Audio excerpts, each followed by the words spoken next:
The ground state of a PB12 nucleus has a pin parity Jp is equal to half minus while the first excited state has a Jp of 5/2.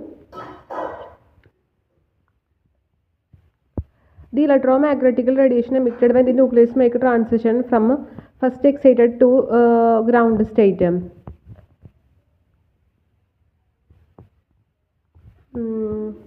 Ground state ന്യൂക്ലിയസിൻ്റെ spin parity JP is equal to half ആണ്. അത് കഴിഞ്ഞാൽ first excited സ്റ്റേറ്റിലേക്ക് പോകുമ്പോൾ 5/2 ആണ്, minus ആണ്. അപ്പോൾ നമ്മൾ നോക്കി നെഗറ്റീവ് ടു നെഗറ്റീവ് ആവും, അതായത് പാരിറ്റിക്ക് ചേഞ്ച് ചെയ്യില്ല. അപ്പോൾ +2 പ്ലസ് -2 മൈനസ് എന്നൊക്കെ പറയുമ്പോൾ എന്താണ്, പാരിറ്റിക്ക് ചേഞ്ച് ചെയ്യില്ല. അപ്പോൾ നോ ചേഞ്ച് ഇൻ പാരിറ്റി എന്ന് മനസ്സിലായി. ഇനി നമുക്ക് ഇവൻ്റെ വാല്യൂ നോക്കാം. അപ്പോൾ നമുക്ക് ഫസ്റ്റ് എന്ന് വെച്ചിട്ടുണ്ടെങ്കിൽ ഇവനെ നമുക്ക് കുറച്ച് നോക്കാം. 5/2 മൈനസ് ഹാഫ് എന്ന് പറയുന്നത് എത്രയായിരിക്കും, 4/2 ആയിരിക്കും. അത് 2 ആയിരിക്കും. അതുപോലെ തന്നെ 5/2 പ്ലസ് ഹാഫ് എന്ന് പറയുമ്പോൾ എത്രയായിരിക്കും, 6/2 ആയിരിക്കും. അത് 3 ആയിരിക്കും. അപ്പോൾ 2നും 3നും ഇടയിൽ ഇൻറ്റീജേഴ്സ് വേറെ ഒന്നുമില്ല. അപ്പോൾ 2, 3 തന്നെയാണ് നമ്മുടെ ആൾക്കാർ.